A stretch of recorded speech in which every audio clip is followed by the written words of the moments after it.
اللهم صل على سيدنا محمد يا رب صل وسلم دائما ابدا على حبيبي.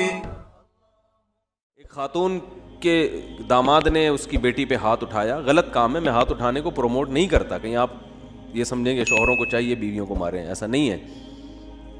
لیکن عورت تھی سمجھدار, بیٹی نے گھر آ کے بتایا میرے میاں نے ہاتھ اٹھایا ہے. آج کل تو عورتیں اور گھر مائیں تباہ کر دیتی ہیں. تو ماں نے کہا بیٹا دیکھ شوہر نے ہاتھ اگر اٹھایا ہے نا تو کوئی تو بات ہوئی ہوگی.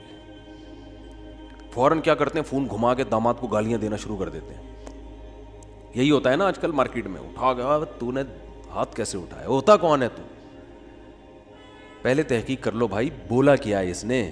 ہاں کوئی ایسی بات نہیں ہے, اس کو بولو بھائی کیوں, یہ تو کوئی ایسی بات نہیں ہے جس پہ ہاتھ اٹھایا جائے, اور اگر غلط بھی ہے تو اتنی غلط تھوڑی ہے کہ ہاتھ اٹھایا جائے. تو بس جذباتیت کا شکار ہیں, افراط و تفریط ہے, پولائٹ بننے کے چکر میں سارا بیڑا غرق ہو رہا ہے. صحیح ہے نا, یہ اسلام کے اخلاق نہیں ہے. ہر چیز بیلنس ہے اسلام میں, ہر چیز. کتنا پیارا اصول ہے, بچے کو 7 سال کی عمر میں محبت سے سمجھاؤ, مارنے کی اجازت نہیں ہے. چھوٹا ہے بھائی, نماز پڑھے ٹھیک ہے, نہیں پڑھے تو بھی ٹھیک ہے, 10 سال تک برداشت کرو. 3 سال تمہارے پاس ہیں محبت کے لیے, 10 سال میں بھی نماز نہیں پڑھتا تو اب انسان لاتوں کے بھوت ہاتھوں سے نہیں سمجھتے, اب ہاتھ اٹھانا پڑے گا آپ کو. اب نہیں اٹھائیں گے تو یہ پولائٹنس نہیں ہے, یہ آپ کے نالائق ہونے کی, بولو نا بھائی, دلیل ہے, آپ کے نالائق ہونے کی دلیل ہے. تو ہر چیز میں ایسا ہے, ہر چیز میں, ہر معاملے میں. آپ کا ملازم ہے, صحیح کام نہیں کر رہا, ٹائم پہ نہیں آ رہا, بزنس کا بیڑا غرق کر دیا, محبت سے سمجھاؤ, تمیز سے.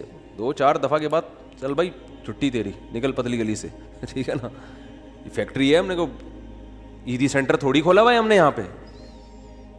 ہمارے ایک رشتے دار فیصل آباد میں, ان کی فیکٹری تھی کپڑے کی, مجھے لے گئے. ویسے مجھے شوق بھی ہے چیزیں دیکھنے کا, کیسے بن رہا ہے, کیا ہو رہا ہے. تو ملازم بڑے تمیز سے کام کر رہے ہیں. میں نے کہا پہلی دفعہ دیکھا ہے ملازم اتنی تمیز سے. انہوں نے کہا ٹھڈے مار مار کے ان کو انسان بنا ہے. ٹھڈے مار مار کے کیا بنا ہے, کہہ رہے بیٹھے رہے, کہتے تھے جب آتا تھا سو رہے ہوتے تھے, کام ہی نہیں کرتے. دہاڑی پہ تو ایسے ہی ہوتا ہے نا, کمیشن پہ کام ٹھکا ٹھک ہوتا ہے, دہاڑیوں پہ کام ایسا ہی ہوتا ہے.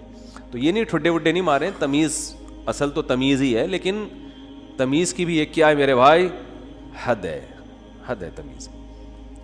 تو مسلمان چونکہ ہماری زندگیوں میں بیلنس ہی نہیں ہے. اصل تو اخلاق ہی ہیں, یاد رکھو. اصل کیا ہے, یہ نہیں کہ اصل سختی ہے. اصل کیا ہے, جو کام اخلاق سے ہوتا ہے وہ سختی سے نہیں ہوتا. اسلام نے اصل تو اخلاق سکھائے.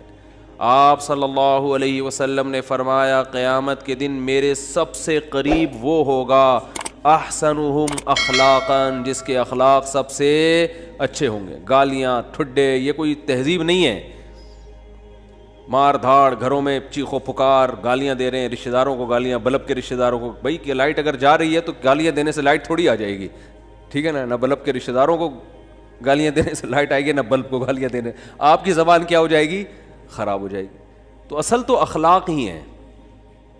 حضرت انس ابن مالک رضی اللہ تعالی عنہ نے 10 سال نبی کی خدمت کی, بچے تھے. فرماتے ہیں ایک دفعہ بھی ایسا نہیں ہوا کہ میں نے کوئی کام نہیں کیا اور آپ نے یہ پوچھا کیوں نہیں کیا, اور میں نے کوئی کام نہیں کرنا تھا اور کر دیا تو آپ نے یہ پوچھا ہو کہ کیوں کیا. بس جتنا کام کر دیا ٹھیک ہے, نہیں کیا تو بھی ٹھیک ہے. نبی صلی اللہ علیہ وسلم نے حضرت انس بن مالک کو ایک دفعہ کسی کام سے بھیجا. وہ بچے تھے, بجائے کام کرنے کے بچوں میں کھیلنے لگے جا کے. تو آپ صلی اللہ علیہ وسلم گئے, دیکھا بھائی کہاں ہیں, تو دیکھا وہ تو کھیل رہے ہیں.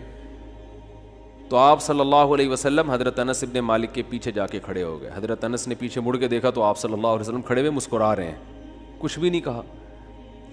سمجھ رہے وجہ کیا ہے بھائی, یہ تو اپنی ان کی والدہ نے گفٹ دیا ہے نا خدمت کے لیے, تو اپنی مرضی سے خدمت کر رہے ہیں, اس میں سختی کیسی. ٹھیک ہے خدمت کر دی تو بھی, اور بچوں کے ساتھ تو ویسے بھی شریعت میں سختی نہیں ہے, بچوں کے ساتھ تو بہت نرمی ہے. میں تو وہ جو ٹھڈے مارنے کی بات کروں تو 30-35 سال کے تھے نا جو پڑے ہوئے ہیں. تو آپ صلی اللہ علیہ وسلم کے ہمیں سیرت میں سختی بھی ملتی ہے اور نرمی بھی. رحمت للعالمین. ایک ایتھیس نے اعتراض کیا یہ رحمت للعالمین ہے اور جناب گردنیں اڑانے کا حکم بھی دے رہے ہیں, یہ کیسے رحمت للعالمین ہے؟ بھائی رحمت للعالمین کا یہ مفہوم کہ کسی کو کچھ بھی نہ کہیں یہ رحمت نہیں ہے, یہ انسانیت کے لیے زحمت بن جائے گی یہ عادت, تو کیونکہ اس صفت کو فالو کرنا ممکن نہیں ہے. رحمت کا معنی ہر لحاظ سے جامع شخصیت ہیں آپ صلی اللہ علیہ وسلم. مشہور واقعہ کئی بار سنا چکا ہوں, دوبارہ سنا کے بس پھر آگے بڑھتا ہوں, کہ ایک شخص نبی صلی اللہ علیہ وسلم کی جاسوسی کر رہا تھا, گرفتار ہو گیا, تو آپ نے حکم دیا اس کی گردن اڑائی جائے. اب دیکھو گردن اڑانے کا حکم دینا بظاہر یہ رحمت کے خلاف ہے نا. ہم ہوتے ہم کہتے ہیں نہیں بھائی گردن کیوں اڑائی جائے, اسلام تو بہت وسیع مذہب ہے, ٹھیک ہے نا, اللہ بہت غفور رحیم ہے. آپ صلی اللہ علیہ وسلم نے حکم کیا دیا گردن, کیونکہ نہیں اڑائی تو یہ اپنے ساتھیوں کے ساتھ ناانصافی ہوگی, کل دوبارہ جاسوسی کرے گا. ہمارے ساتھ پہلے اپنے لوگ ہیں, لیکن اس نے اپنی 6 بیٹیوں کا واسطہ دیا کہ میری 6 بیٹیاں ہیں, میں 6 بیٹیوں کا باپ ہوں, آئندہ نہیں کروں گا. آپ صلی اللہ علیہ وسلم کو اس پہ ترس آیا اور آپ نے اس کو چھوڑنے کا حکم دے دیا. دوبارہ گرفتار ہو گیا, دوبارہ کمبخت جاسوسی کر رہا تھا. پھر اس نے اپنی 6 بیٹیوں کا واسطہ دیا, مجھے نہ مارے میری 6 بیٹیاں ہیں. تو آپ نے کیا فرمایا, لا یلدغ المؤمن من جوہر مرتین, مسلمان ایک سوراخ سے 2 دفعہ نہیں ڈسا جاتا. حکم دیا اس کو مار دو, اس لیے کہ اس کی بیٹیوں کا خیال کریں یا اپنے ساتھیوں کا خیال کریں. کیسا بیلنس اس میں, اصل بتا دیا کہ اصل رحمت ہے. ایک روایت میں آتا ہے تخلقوا باخلاق اللہ, اللہ کی صفات اختیار کرو. اللہ کی صفت کیا ہے؟ جود و سخاوت ہے اس میں. اللہ کیا ہے؟ غیرت والا ہے,